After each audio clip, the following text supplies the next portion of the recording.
This is the Early AI podcast hosted by Seth Earley. Join us as we delve deep into the passions, expertise, and experiences of thought leaders and practitioners to talk about what's possible with artificial intelligence. The Early AI podcast is sponsored by Early Information Science, your digital transformation journey with design and deployment of innovative technology solutions, as well as Vector. Now enjoy the show.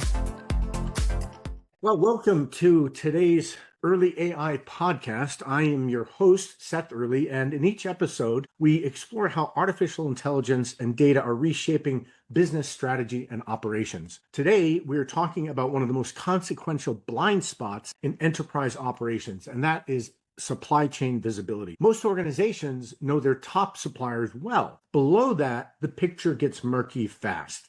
And as recent years have shown, the risks hiding in the middle and long tail of a supply network can be catastrophic when we've seen these interruptions. Joining me today is Ilya Levtov. He's founder and CEO at Craft.co, and that they are a supplier intelligence platform that uses AI and knowledge graphs to give enterprises and government agencies visibility into their full supply networks. Ilya founded Craft after careers spanning Goldman Sachs, venture capital at Venrock, and enterprise partnerships at Deutsche Telekom, and has spent nearly a decade building what he describes as the source of truth on companies, which has evolved into a platform for mission-critical supplier intelligence. Ilya, welcome to the show. Thank you, Seth. It's great to be here, and I'm looking forward to our conversation. One of the things I like to start with is our common misconceptions.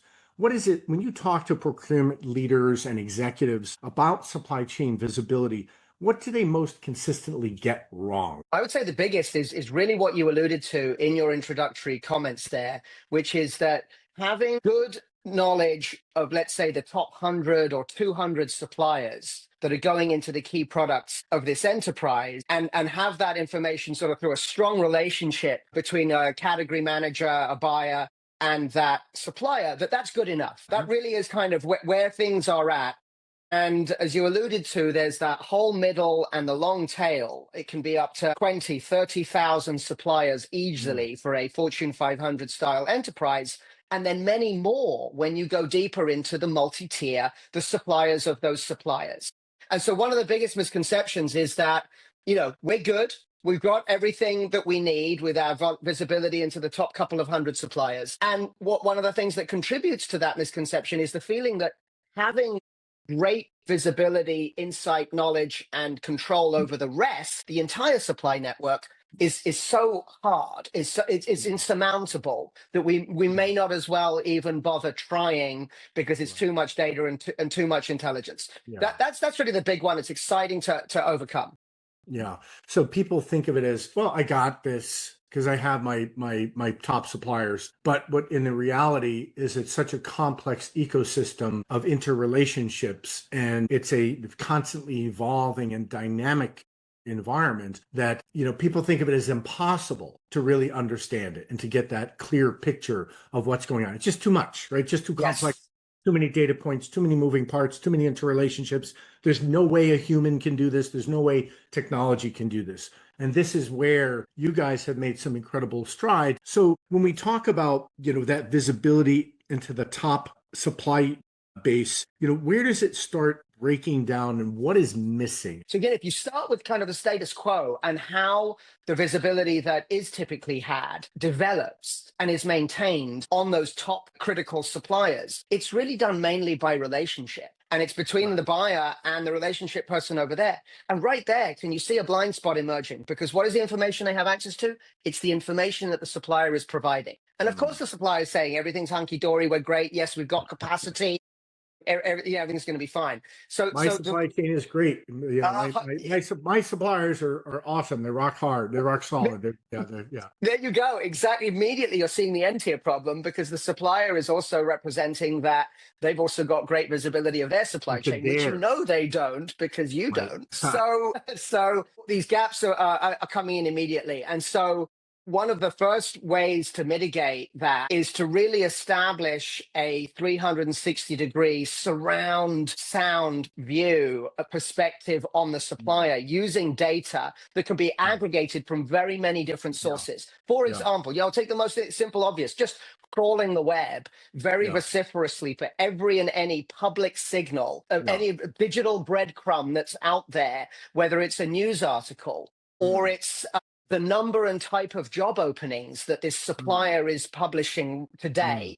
And how has that number of job openings changed in the last couple of days or weeks is actually giving you some clues as to what's going on inside that company, right? That you probably aren't, you're not going to every supplier's website every single day and seeing what's changing. There's that. Then connecting with specialty data providers that evaluate and analyze companies' cyber footprint, right? There's an example. Really monitoring, has that company had any kind of data leaks or breaches or appearance of confidential data on the dark web that would indicate there's a vulnerability that could come back and cause a problem for me.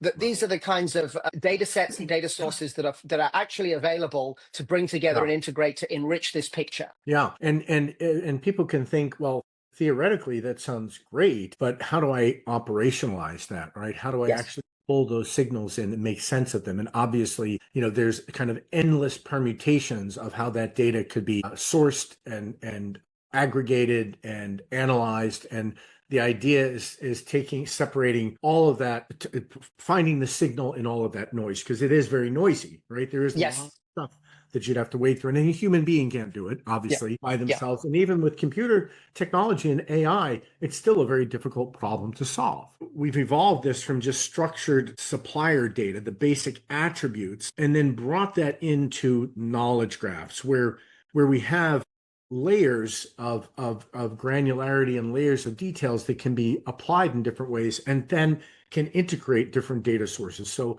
do you want to talk a little bit about the impact of knowledge graphs and how that has provided value to the analysis and to the aggregation? So you described the journey exactly correctly. It starts with the collecting of data. Structured data, semi-structured data, and unstructured data. And that in and of itself is an enormous amount of work, especially when you describe all of the different lenses and angles of view on your supplier. There's financial, there's operational, geographic, cyber, I mentioned, ESG, reputational, regulatory, and compliance. Really building up that picture. It's still really all about just collecting the data and building into what we call a data fabric. And it's the foundation of the entire value and the solution. It's hard in itself. I like to emphasize that just to set people's expectations. It's necessary, but not sufficient to get to the value. And anyone who's got just that far collecting lots of data finds themselves stuck exactly in the place that you said, which is tons of, data by itself just looks like noise. How do we get it into the signal? And so exactly as you say, it's about then building on top,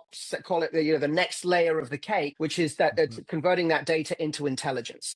And what we found over the years of doing this is where the concept of the knowledge graph really started to become clear, because at the beginning, structuring all of that data is typically done in a relational database, right? Columns and rows, like a spreadsheet, static attributes and data points. And again, it does start there, but in and of itself, it's nowhere near enough, because the reality of this complicated world around suppliers is it really is more a network than a chain. The whole supply chain concept is a misnomer, right? It's a supply network. But in reality, company A is a supplier to company B. Quite often, company B is also a supplier to company A, right?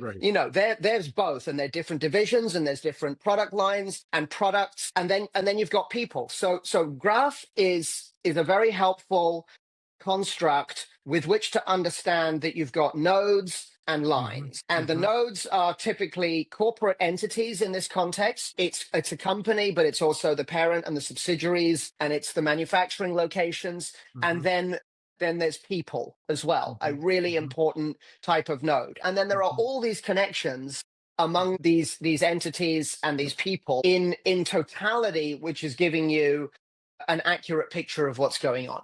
When we talk about them, you have these entities and you have relationships between them. And when we build out, the ontology, right, that's all of the taxonomies and all the vocabularies, and then the relationships between them. So you have these entities and these vocabularies, but then you have all those relationships between them.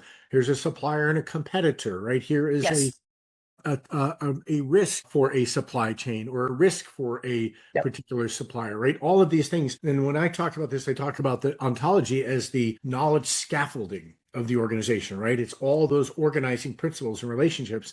And then when we overlay that on data, we build the knowledge graph. And so that gives Yeah. you entry points into all of these different entities that allow you to navigate through the knowledge graph to find those other relationships. And what this does is it grounds our large language models and any AI in the source of truth. It's a grounding in the entities and the actual data that we are concerned about, right? Because you could say, well, tell me about this, your favorite LLM, but it doesn't have that contextualized information, and it has not structured it in the way that is meaningful to an organization. You're absolutely right. And just to add very briefly, succinctly to that, that knowledge graph is n-dimensional and it's highly dynamic. Yep. Absolutely. Constantly changing at every single moment. And just as you mentioned, LLMs, you're absolutely right that the work with LLMs is a massive unlock and accelerant to finding a signal in there. But you're absolutely right as to why a generic LLM doesn't work. I had a very interesting stat recently, which is that only 1% of enterprise knowledge, approximately, exists inside the LLMs today. 1%. Right. And of course, that makes sense because companies don't want to give all of their data to the LLMs. Other data providers who have got, such as that cyber data or that ESG data, they don't want to just give it for free to the LLMs. They lose their business. And so the LLMs actually don't have this data fabric that we describe. And that's why you need a specialized approach and an application, and then leverage the LLM, the models and the power of those models on your data set. And organizations compete on their knowledge, right? Yes. They differentiate on their knowledge of customers, knowledge of solutions, knowledge of supply chains, knowledge of routes to market. All of those things are competitive advantage, and they don't want those in LLMs, right? Because you don't want to lose that. So that's why it's so important to be able to do this in a way that's internal. Now, about knowledge graphs, now when we look at this, obviously knowledge graphs are going to be contextualized differently depending upon industry and depending upon the organization. So how much do you go into an organization and either derive or mine or try to adapt to their particular entities and their ecosystem? Yeah, it's a great question, critical to this. And the answer is a lot of bespoke work. Our approach, and we found this is the only way to do it, is to really operate in a spirit of true partnership with that enterprise, and we've got numbers of customers in the dozens, not the hundreds, and certainly not the thousands, precisely for this reason that it's not solvable as an off-the-shelf cloud-based SaaS login and just run and make it work. No, you're absolutely the reality of these departments, these enterprises that might have 5 major divisions and 20,000 suppliers at tier 1 could very well still be running 3 different ERPs from different eras and different orchestration layers, leading to all manner of very company-specific data issues and challenges. And the only way to really solve it and turn it into this all-seeing supply chain solution is to be very, very specific to that company and also understand that it's a multi-year project of illumination and constant iteration and progress towards the goal. It's very exciting for that reason, but it's also not solvable overnight with some static out-of-the-box approach. I'm really happy to hear that because, so many of these organizations that are doing these things say it's auto magic, our AI does everything. Now, AI is an accelerator, right? Yeah. We did a project for a large global consultancy that's, multi-billion-dollar firm. It's, does a lot of AI work. And we built the ontology for their business units. And we used AI accelerators. So we ended up building the ontology and then the knowledge graph. And we did it in such a way that work, according to my knowledge architect, normally the work that we did would have taken 12 to 18 months. And we did it in 8 weeks. And fantastic. Yeah. And that's the acceleration that we get by integrating methodologies with the accelerators, with the technology, right? It is not just about pointing your AI to data. It is about doing it in such a way that you have those best practices. We call it virtual information architect. So I imagine you have those kinds of accelerators that you're using when you go into an organization. That's exactly right. And let me just give one top of mind example. With one of our customers that is a federal agency in the defense community, there was an average time taken to conduct a due diligence analysis on a tier 1 supplier that was roughly in the area of 8 hours. The analyst would spend on average 8 hours pouring through different data sets, pulling it together and producing the report. Using our platform, we've now accelerated that the first version of that report comes out in about 45 seconds. The analyst then spending on average 15 minutes reviewing, going back, making some configuration, making some human edits, and then hitting rerun and ending up with a finished product in somewhere between 15 and 30 minutes on a supplier. So, we're talking 80 to 90% acceleration right there. And we're still only just getting started. Yeah, and we found the same thing. It's a 10x improvement in what you can do. So there's a good bit of work that organizations need to do, and obviously the more mature they are and the more work that they have done, the better prepared they will be to do the work that you need to do with them. So we talked about this already, that when supply chain, the term itself implies a linear structure, and we know that that's a misconception. So when you start treating this as a complex network, what kinds of things happen? What kinds of things change? What kinds of visibility do you have? And what insights do you have that you don't have when in a linear fashion?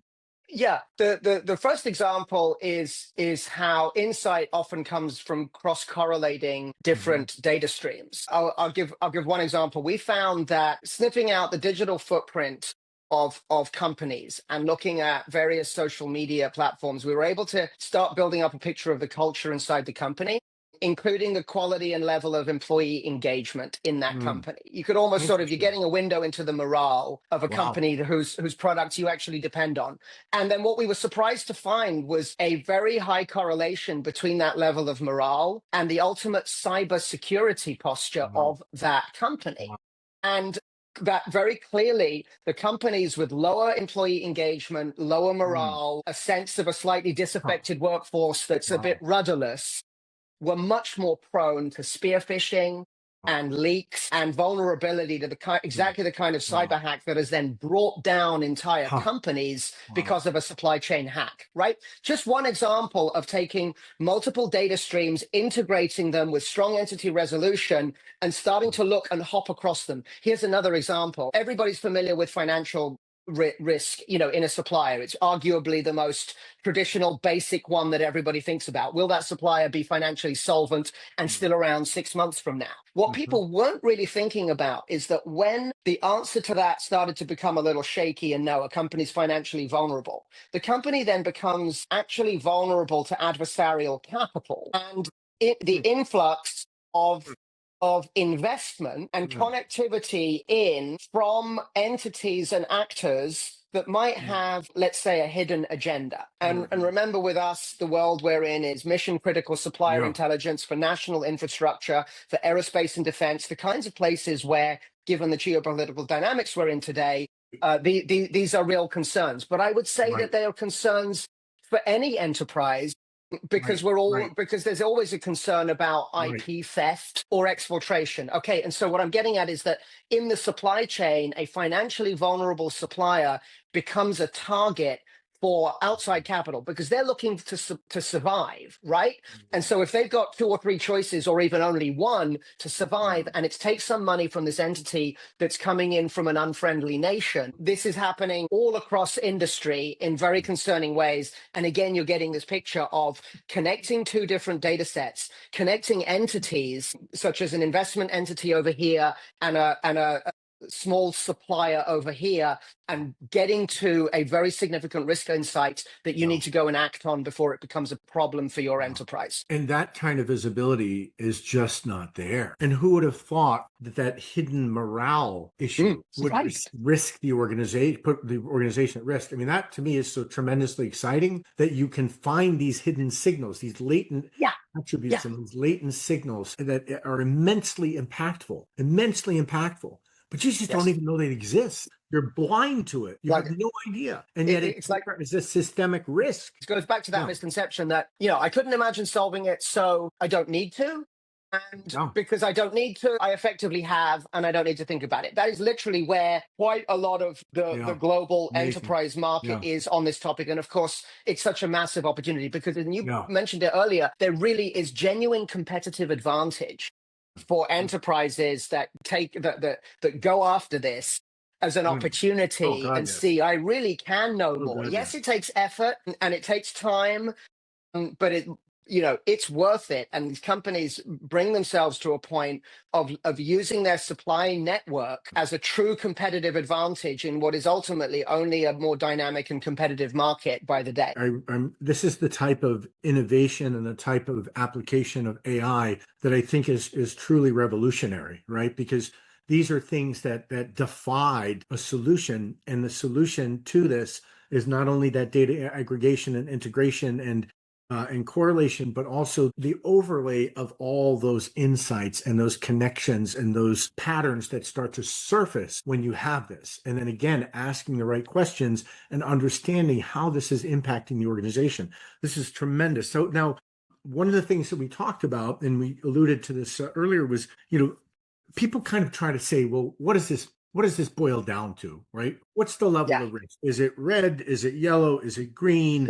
is it 75 points? Is it 90 points? Is it 50 points? Talk about why that aggregate, while it may have some meaning, talk about the elements that make it dynamic and the nuances and the context that make that so difficult. Everyone wants an easy button. A single score. Single score. Wouldn't that be wonderful?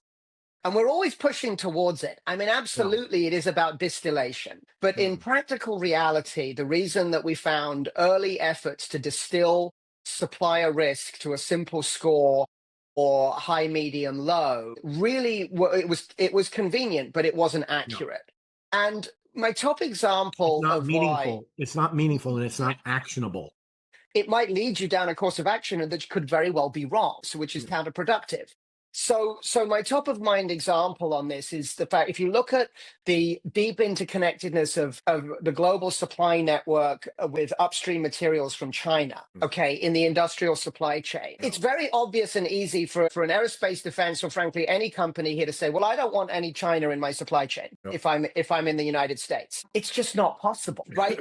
For a market is cornered on certain materials. It's decades of evolution of this supplier network that means some material is coming from China. It may be going through other countries, and we just don't have the manufacturing capacity here yet. That's being addressed. All kinds of upstream commodities, right? And so a risk analyst looking at this might want to say, okay, well, that's high risk because it's coming from China, and therefore I want to take it out. It's not possible. The whole product line is going to go down. And so what that analyst really has to be doing is saying, is this level of risk acceptable? Can I continue to produce with it, or do I really have to stop? Because if stopping is going to cost $20 million to my business to go get supply from a more expensive source or stand up my own production of that particular component or some combination of these alternatives. If there's a $20 million cost to that, what I really need to know is that greater than or less than essentially the value of this risk. And this risk has nuance to it where, for some reason you might determine that it's absolutely, it's acceptable. And we're going to keep an eye on it. We're going to look to mitigate. We're going to prepare with alternative supply in any way we can in case that pipeline gets shut off. But we are determining that for the time being, we have to continue as is because that is significantly better than taking the $20 million hit. There's so much nuance in that that cannot be expressed by a single score that, supplier risk equals high because domicile equals China. Right. And when you start breaking it down into different components, so you can have some kind of a score, but it's really about, well, what are the elements and what are the factors that lead to that score? So we have AI maturity readiness scores, right? And you can get an aggregate, that's fine. But what are the components of that aggregate, right? Because it's lumpy, right? It's not evenly distributed. There's some areas that are very mature, some areas that are not mature, right? And it's the divergence of those scores that really have an impact, right? So it's saying in this area, we have a very high maturity. In this area, we have very low maturity. Well, that's going to be a problem because the lowest area is really the bottleneck.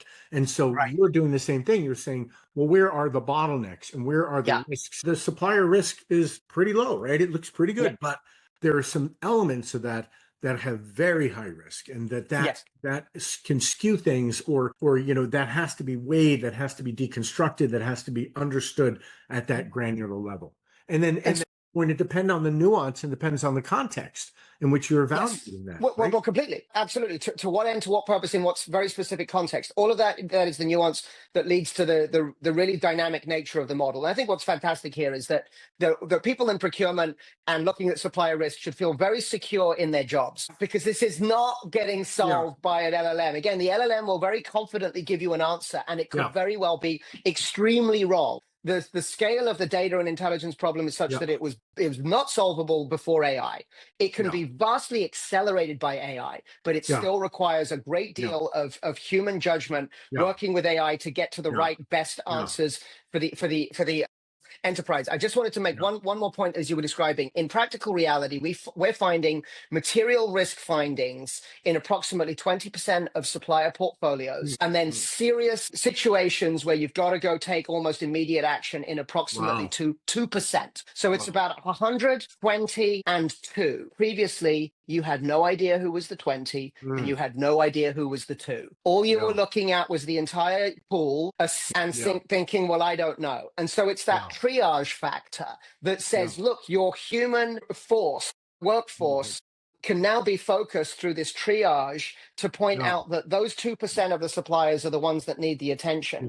And it's not the same. It's not just the top 100 suppliers, which you've been paying attention to. It could very well be one in the middle or some tiny supplier that happens to have a connection to your point of sale system that is the source of a very significant cyber vulnerability. Right. And even though that may be an insignificant supplier on the scale of things, they are on a critical path. That's completely right. If you just think back to the Target, the hack in which the retailer Target lost approximately 60 million consumer credit card files. That hack came in through the HVAC vendor in one of their stores. Wow. Okay, the HVAC vendor. Unbelievable. Unbelievable. So here's the other thing that I wanted to point out about this is that, there's tremendous fear about job dislocation and about elimination of jobs and elimination of humans. What this tells me is that you're actually going to increase the number of humans who will be able to act on this and analyze this, because now you have data points that were not visible. You have risks that were not visible. You have nuances and details that were not visible, that you will need more human analysts to That's absolutely right. Understand. Is this Jevons paradox? But that's exactly what we're seeing. We are empowering and we're enabling. We are opening eyes and ears. But that human brain still has a very, very long, useful life in the context of what we are talking about. And I say that just seeing how wrong the generic LLM can very easily be, and with great confidence. Produce an answer that doesn't stand scrutiny. And what we're saying here is, yes, there will be fewer administrative or clerical roles to gather this data, right? That's gone. Yes. But now we do need that higher order of analysis and thinking and problem solving, because we didn't have that data in the first place. So that's a perfect example of that shift in that demand for human knowledge and judgment.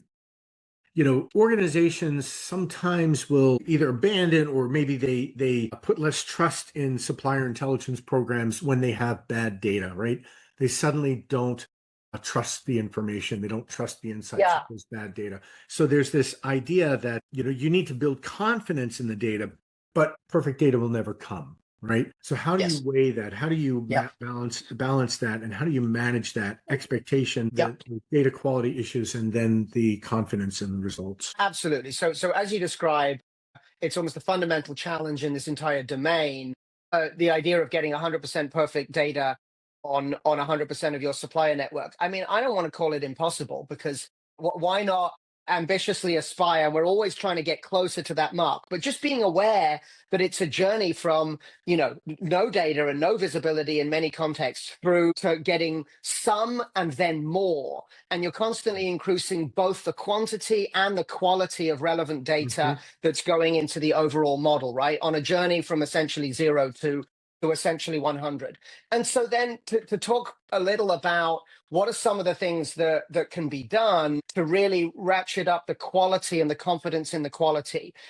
One thing is to multi-source data, even on one particular data type. So in our platform, for example, when I talk about the cybersecurity insight, the cyber resilience of the supplier network, we began that journey with our first specialty data partner. Before long, we integrated a second, and not long after that, we've integrated a third. Today, our platform delivers insight from 3 completely independent providers of insight onto that same question, which is how cyber secure is that supplier of mine?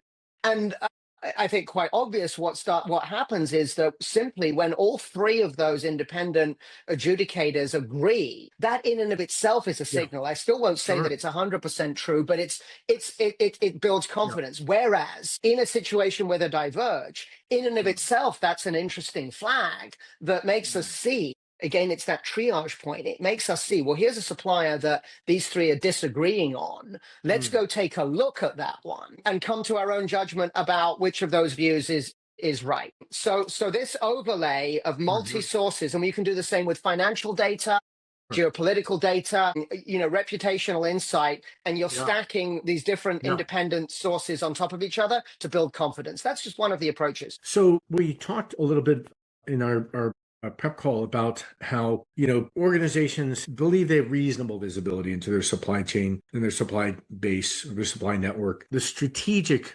opportunity, when you have greater visibility, that creates a strategic opportunity, right? To have that greater level of fidelity. Yeah. So what can organizations see about their competitive position based on this increase in fidelity that they could not see before? Absolutely. Well, the very interesting point is that many of our procurement teams do use the intelligence and the insight that they get from us on their supplier network also to have an understanding of how they are positioned against their competitors for particular elements of supply. And so this is what happens when you illuminate the N tier and you go down to tier 2, tier 3, tier 4 of the suppliers by looking at large data sets that give visibility into who is supplying what to whom across global trade routes. And you can start to hone in on certain choke points in the supply network. Rare earth minerals you mentioned earlier is a great example of this. And then you can actually see the volume of shipments that are coming from certain upstream manufacturers to more downstream processors, let's say, including yourself, but also your peer group and your competitive set. And so from that, you're able to get visibility into how well you are positioned competitively. And that's tremendously important in areas where supply is constrained. So in fact, having these metrics and this visibility and this nuance and this fidelity will add a competitive differentiation and competitive advantage, especially when responding to large-scale RFP. How solid are you? Because I imagine that's got to be one of the scores, or will increasingly be one of the scores to qualify an organization to be in a critical procurement process, right? Such as defense and industrial. Yeah. It comes back to capacity. The capacity of that supplier to deliver, which is absolutely crucial to look at and know. And so to be able to understand, well, who else are they supplying to with what sort of volumes, while you're also monitoring and tracking what's their overall capacity. That's how you actually get at that visibility and know how secure your supply is, from which you can plan your own production. Right. That's wonderful. So AI is generating more supplier insights and faster. So human judgment remains essential, right? To be able to process, interpret, act on that. What is the right division? Because again, this line is moving, right? Yeah. Between what the work that the AI does and the work that the analyst does.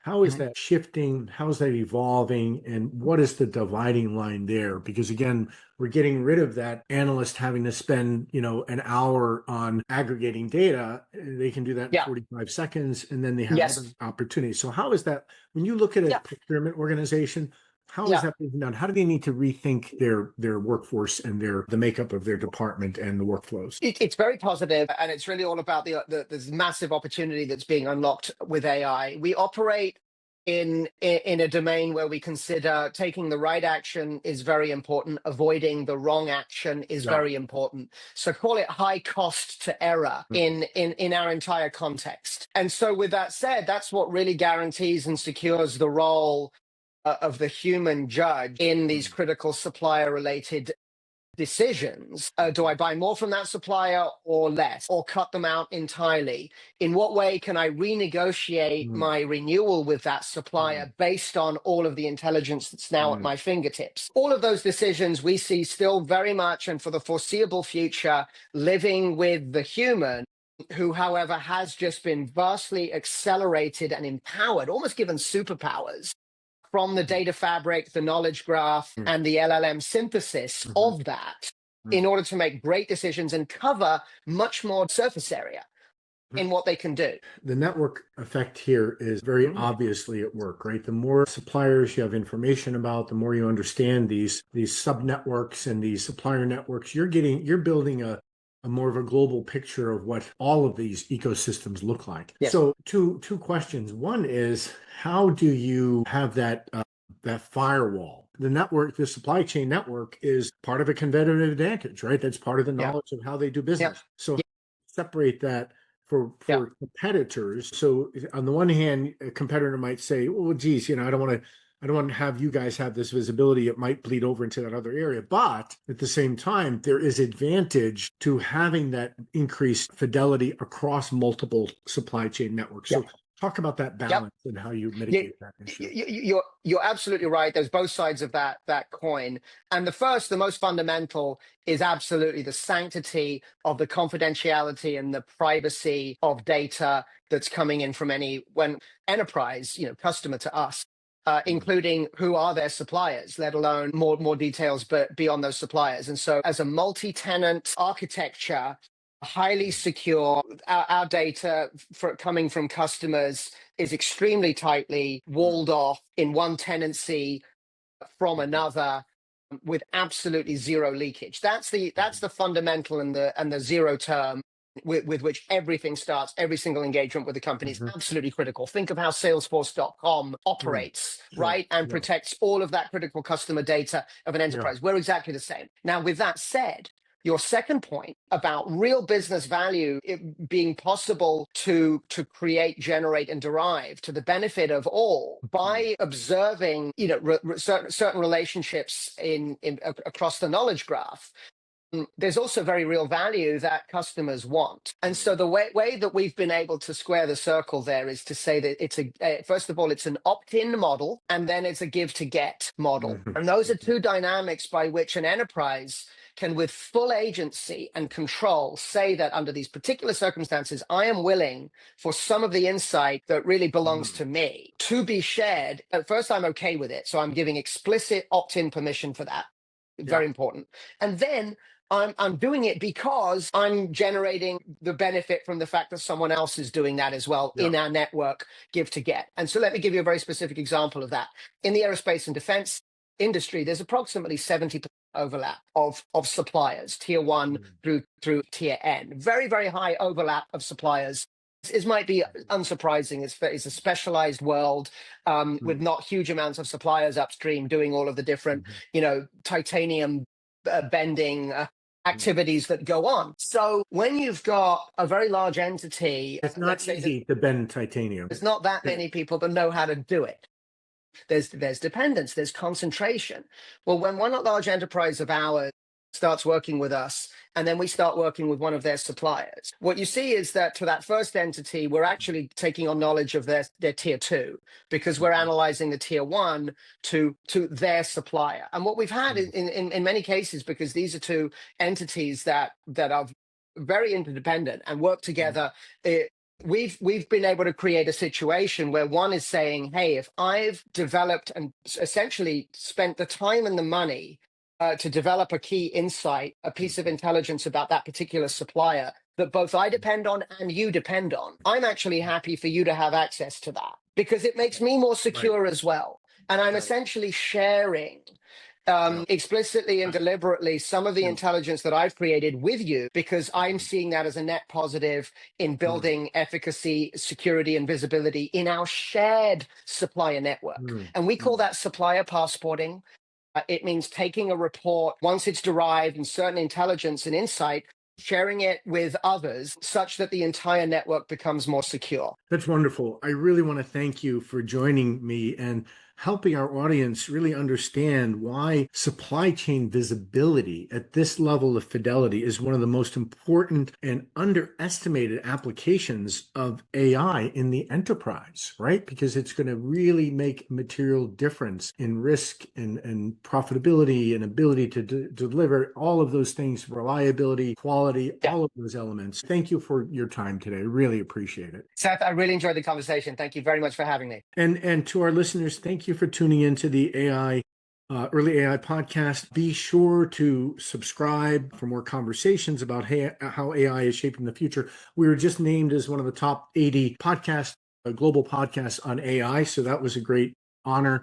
And so please share with your colleagues and subscribe and like and do all those wonderful things. Thank you for joining us on another deep dive into AI innovation. Tune in next time when we introduce another industry expert and discuss how to maximize AI in your world. The Early AI podcast is sponsored by Early Information Science and Vector. To learn more, visit early.com. That's EARLEY.com. Thank you for tuning in.